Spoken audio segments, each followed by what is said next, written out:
A nona tarefa, reformulando a sombra. A Vasilissa viaja de regresso a casa com a caveira flamejante espetada num pau. Pouco faltou para a tirar para longe, mas a caveira sossegou-a. Chegada à casa, a caveira viu a madrasta e as filhas e queimou-as, transformando-as em cinzas. Depois disso, a Vasilissa viveu em paz e por muitos anos. As tarefas psíquicas desta vez foram as seguintes: fazer-se valer da equidade visual de outrem, olhos flamejantes, para reconhecer e reagir à sombra negativa da própria psique e ou aos aspectos negativos e acontecimentos no mundo exterior. Reformular as sombras negativas da própria psique com o fogo da bruxa, a perversa família adotiva que anteriormente torturava Vasilissa, converte-se em cinzas.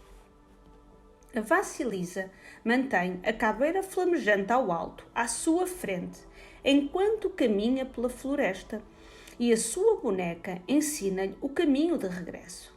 Segue este caminho, agora vai por este.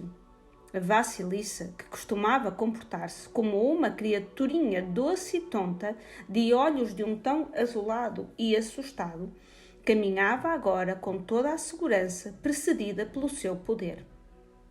Uma luz flamejante emanava dos olhos, dos ouvidos, do nariz e da boca da caveira. É uma outra representação de todos os processos psíquicos relacionados com o discernimento. Está também relacionada com a ligação ancestral e, portanto, com as lembranças. Se a Yaga tivesse dado a Vasilissa uma rótula do joelho espetada num pau, tal requeriria uma outra abordagem simbólica. Se lhe tivesse dado um osso do pulso, um osso do pescoço ou qualquer outro osso, à exceção talvez dos ossos da pelve feminina, também não teria o mesmo significado. Assim, a caveira é uma outra representação da intuição, não faz mal à Yaga nem à Vasilissa, exercendo um discernimento próprio. A Vasilissa transporta agora o fogo do conhecimento. Ela tem sentidos apurados, consegue ouvir, ver, cheirar e saborear as coisas. E é senhora do seu eu. Tem a boneca, tem a sensibilidade da Yaga e agora tem também a caveira flamejante. Momentaneamente, a Vasilissa tem medo do poder de que está imbuída e pensa deitar fora a caveira flamejante. Com este formidável poder às suas ordens, não lhe espanta que o ego pense que talvez fosse melhor, mais fácil e mais seguro deitar fora esta luz ardente por achar excessivo e, por seu intermédio, a Vasilissa sentir que se tornou demasiado forte. Mas uma voz sobrenatural, proveniente da caveira, aconselha a acalmar-se e a prosseguir, e assim ela faz. Todas as mulheres que recuperam a sua intuição atingem um ponto onde ficam tentadas a libertar-se dela, questionando-se para que serve ver e saber todas estas coisas. Esta luz da caveira não é clemente. Sob a sua luz, os anciãos passam a velhos, o belo passa a exuberante, o tonto a maluco, os que beberam passam a bêbados e os que não creiam passam a infiéis. A coisas incríveis passam a milagres. A luz da caveira vê o que vê. É uma luz eterna e fica bem à frente de uma mulher, brilhando como uma presença que anda atrás dela a uma pequena distância, reportando-lhe o que vai surgindo mais adiante. Qual sentinela num reconhecimento perpétuo. No entanto, quando se vê e se sente desta maneira, tem de se atuar sobre o que se viu. Ter uma boa intuição e um considerável poder vai obrigar a trabalhar. Para começar, trabalhar na observação e na compreensão de forças negativas e desequilíbrios, tanto interiormente como exteriormente. Depois, há que esforçar-se para ter vontade de fazer algo relativamente àquilo que se vê, seja para o bem, para o equilíbrio ou para deixar que algo viva ou morra. É um facto, não vou mentir. que é mais fácil libertar-nos da luz e irmos dormir. É um facto. Por vezes é difícil manter a luz da caveira à nossa frente, pois com ela vemos claramente todas as nossas facetas e as dos outros, tanto as desfiguradas como as divinas, e todos os estados intermédios. Ainda assim, com esta luz, os milagres da beleza profunda no mundo e nos humanos mostram-se ao nível do consciente. Com esta luz penetrante, consegue ver-se para lá da má ação.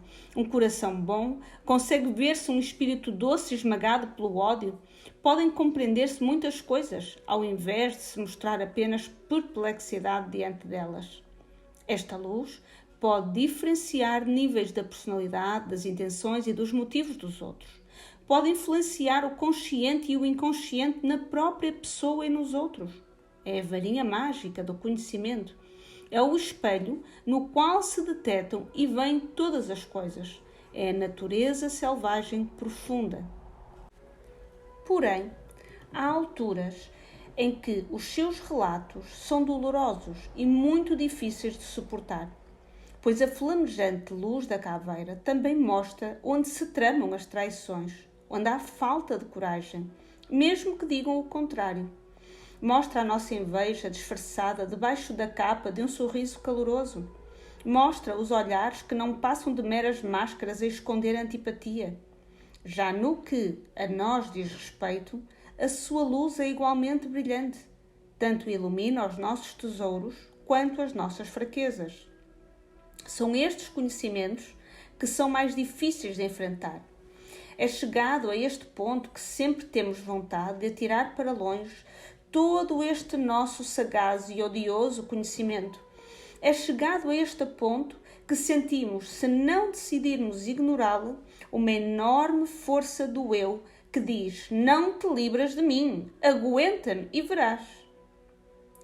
Enquanto a Vassilissa andava às voltas pela floresta, não há dúvida de que ela estaria a pensar na família adotiva, que desumanamente a enviara para a morte.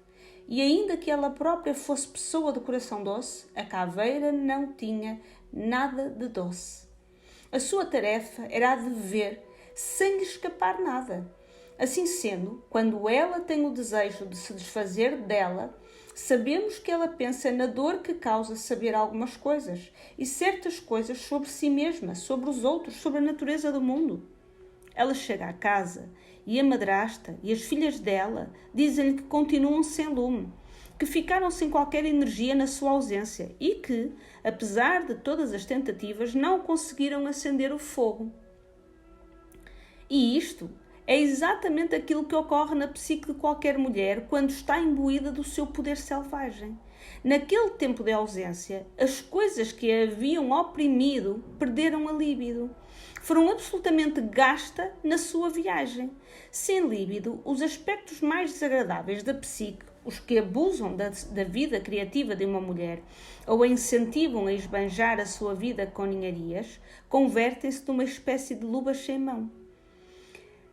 A caveira flamejante começa a observar a madrasta e as filhas, mirando-as insistentemente. Poderá uma faceta negativa da psique ser reduzida a cinzas pelo simples facto de ser observada com toda a atenção? Sim, claramente pode. O facto de manter uma situação num consciente coerente pode fazer com que ela se desidrate.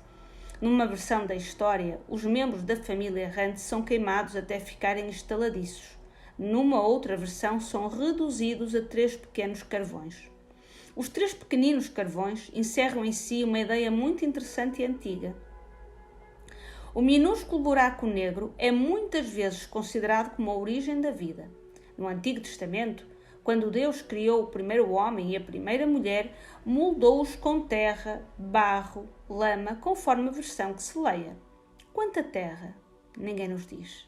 Mas entre outras histórias da criação, a origem do mundo e dos seus habitantes está muitas vezes associada a um pequeno buraco, um ponto, um grão, um simples e pequenino ponto preto de alguma coisa. Desta forma, os 3 pequenos carvões ficam na esfera da mãe da vida, morte, vida. Foram reduzidos praticamente a nada na psique. Vêm-se privados de líbido. Mas agora pode ocorrer uma novidade. Na maioria dos casos, quando privamos conscientemente uma coisa psíquica da sua essência, esta coisa contrai-se e a sua energia é libertada ou reconfigurada. Há um outro aspecto neste escoamento da família adotiva destrutiva. Não se consegue conservar a consciência que se ganhou através do encontro com a deusa bruxa, nem carregar a luz flamejante, etc., se viver com gente cruel, interior ou exteriormente. Se a mulher estiver rodeada de pessoas que reviram os olhos e olham com ar de desgraçado para o teto ante a sua presença, quando fala, quando age ou quando reage, então ela está com pessoas que apagam paixões, as da mulher e provavelmente as delas próprias. Não são estas pessoas que se preocupam com ela, nem com o seu trabalho, nem com a sua vida. Uma mulher deve escolher sabiamente os seus amigos e companheiros, porque, tanto uns como os outros, se podem tornar em criaturas perversas como a madrasta má e as suas horríveis filhas.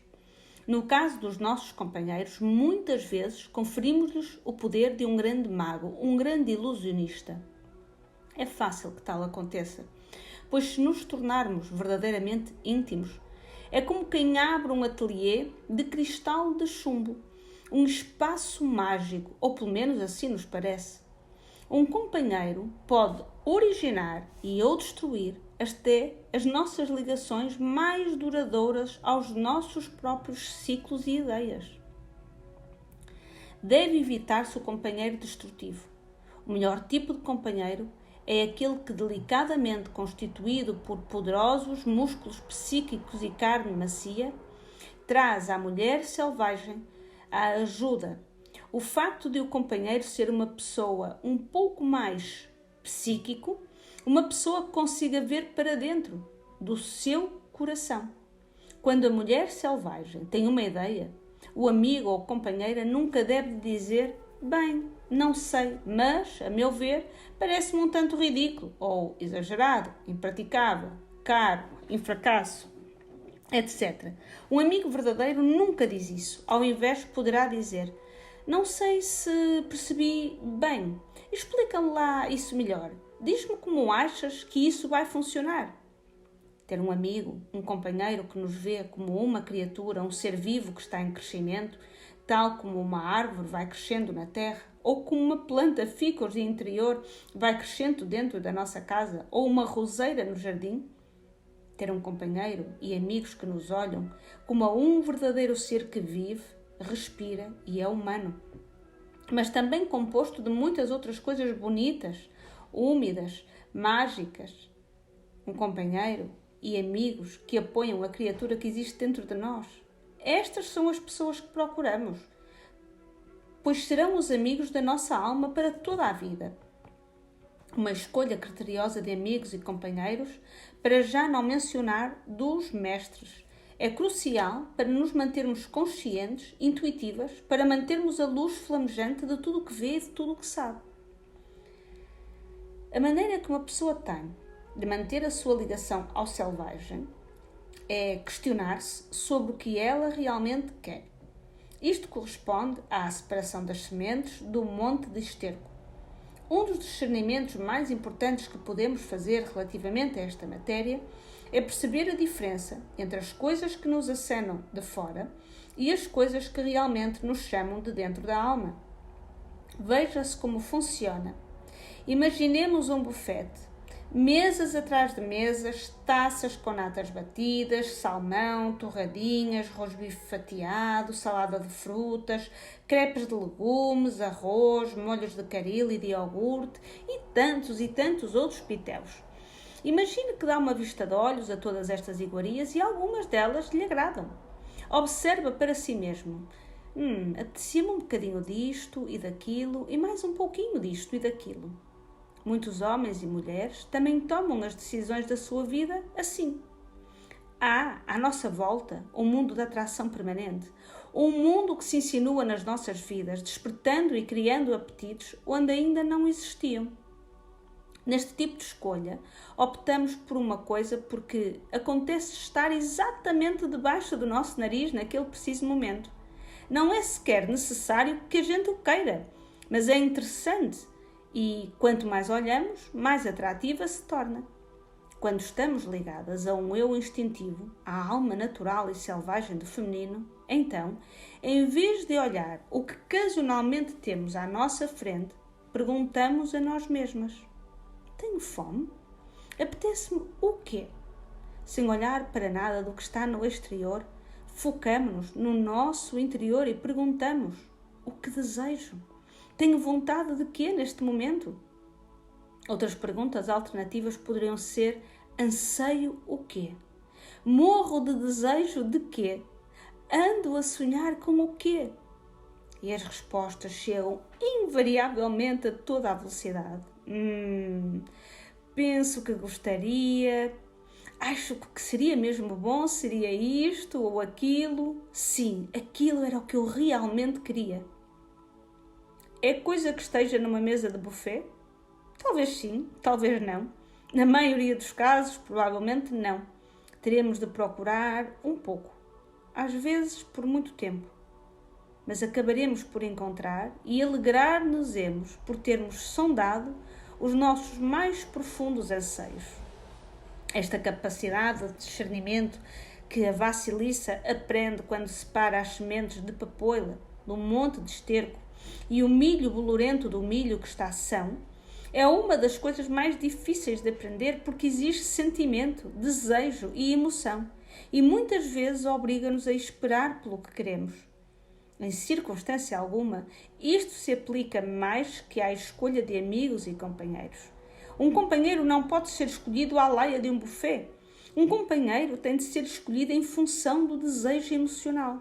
E escolher qualquer coisa que nos apareça à frente apenas porque lhe faz crescer água na boca jamais satisfará a fome do eu espiritual. E é para isto que serve a intuição. Trata-se de um mensageiro da alma. Vamos aprofundar mais ainda esta questão. Se confrontar com a oportunidade de comprar uma bicicleta ou com a oportunidade de viajar para o Egito e visitar as pirâmides, deverá deixar a oportunidade momentaneamente de lado, entrar no seu íntimo e questionar: o que é que eu preciso? O que é que eu desejo? Talvez precise mais de uma motorizada do que de uma bicicleta. Talvez tenha mais vontade de fazer uma viagem para visitar a minha avó, que está a ficar tão velhinha. Contudo, as decisões não têm de ser tão importantes. Às vezes, o assunto a ponderar pode ser apenas escolher entre ir dar um passeio a pé ou fazer um poema.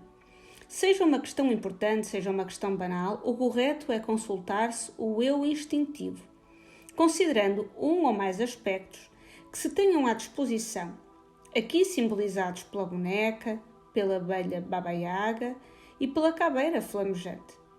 Uma outra forma de fortalecer a ligação à intuição passa por não permitir que ninguém reprima as nossas energias vívidas, ou seja, as nossas opiniões, os nossos pensamentos, as nossas ideias, os nossos valores, costumes e ideais.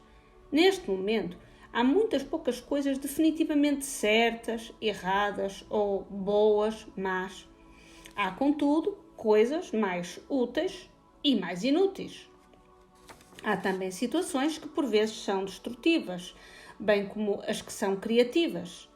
Há ações convenientemente integradas e planeadas e outras que não o são. Mas, como bem sabemos, um jardim tem de ser trabalhado no outono de modo a prepará-lo para a primavera. Não pode florescer continuamente, mas deixemos que sejam os nossos ciclos inatos a ditar os ciclos ascendentes e descendentes das nossas vidas. Não outras forças ou pessoas do exterior, menos ainda complexos negativos do nosso interior.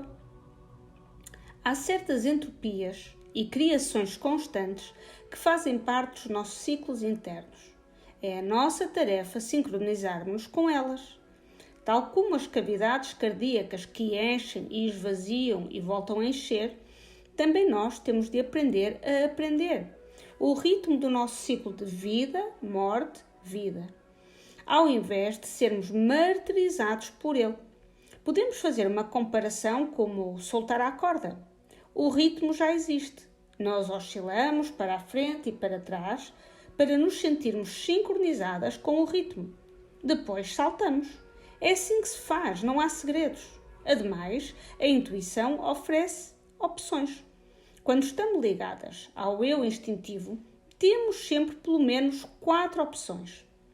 As 2 do contra, a intermédia e a tomada após intensa reflexão.